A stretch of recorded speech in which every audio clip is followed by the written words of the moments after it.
কড়াটা চাপানো হলো। এরপরে এই যে পনির রান্না হবে আমাদের, সব অ্যারেঞ্জমেন্ট করা হচ্ছে। আলু কাটা হয়েছে, পনির পিস পিস করে কাটা হয়েছে, এই তেলটা ঢালা হচ্ছে। এই যে তেলটা ঢালা হচ্ছে কড়াতে। সুন্দর একটা রেসিপি বানানো হচ্ছে আজকে, শাহী পনির।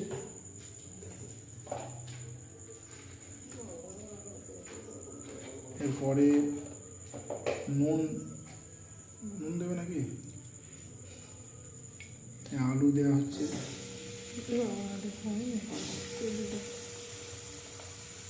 আলু ভাজা হচ্ছে।